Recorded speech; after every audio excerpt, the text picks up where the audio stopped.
He had earned that seat long before he ever boarded the plane. Years of service, sacrifice that never made headlines, a quiet pride carried without complaint. But in a matter of minutes, all of that was dismissed by a stranger who decided he didn't belong. What began as a simple seat dispute quickly turned into a moment of public humiliation, one that passengers would never forget. Because this time, the injustice didn't end with silence. It stopped the entire flight and forced the truth into the open. The veteran arrived early, as he always did. Habits formed during service never really faded. He moved through the airport with calm precision, dressed modestly, carrying only a small bag and a lifetime of discipline. This flight wasn't for leisure. It was a necessary trip, one tied to medical appointments he rarely spoke about. His boarding pass confirmed his seat. Everything was straightforward, assigned, paid for, earned. As he boarded, he noticed the usual energy of a full flight. Families settling in, business travelers checking phones, flight attendants preparing for departure. He found his seat and sat down quietly, eyes forward, hands folded. For a moment, everything felt normal. Then she arrived. Well-dressed, confident, impatient. She stopped abruptly when she saw him seated where she expected to be. Without checking her boarding pass, without hesitation, she claimed the seat as hers. Her tone wasn't confused, it was certain. The veteran responded calmly, gesturing to his boarding pass. He had learned long ago that calm was often mistaken for weakness, but it was the only way he knew. She didn't look at the pass. Instead, she looked at him. Her frustration grew quickly. She waved down a flight attendant, speaking loudly enough for nearby passengers to hear. She insisted there had been a mistake, that she couldn't possibly be assigned another seat, that something was wrong. The attendant checked the system. The result was clear. The seat belonged to the veteran. But clarity didn't end the situation. The woman crossed her arms, visibly annoyed. She questioned the process, questioned the staff, questioned how someone like him ended up there. Her words were careful, but her meaning wasn't. Other passengers began watching. Some looked uncomfortable, some looked curious. A few nodded along silently. The veteran remained seated, composed, though his chest tightened. He had faced worse than this, far worse, but that didn't make it easier.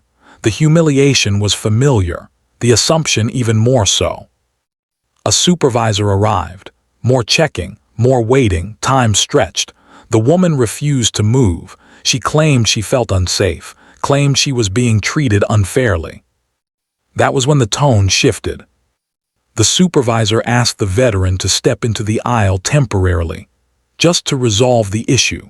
The request landed heavy. He stood slowly, heart pounding, surrounded by watching eyes. Phones came out. As he stood there, someone noticed the small insignia on his jacket. Another noticed his posture. Whispers spread. Questions formed. Then the woman said something that froze the cabin, a remark that crossed the line from entitlement into open disrespect. The supervisor paused. The flight attendant looked again, this time at the veteran, not his seat. And suddenly, everything stopped.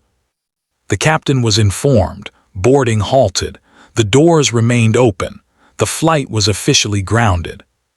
Airport security arrived, not to remove the veteran but to investigate the incident fully. Witness statements were taken, video footage reviewed. Passengers spoke up, some for the first time. The truth became undeniable. The woman had no claim to the seat. Her accusation had no basis. Her behavior had escalated the situation entirely on her own. When the veteran's service record surfaced, decades of commitment, honorable discharge, lifelong consequences, the mood in the cabin shifted completely. What had been silence turned into visible discomfort, then shame. The woman was asked to leave the aircraft.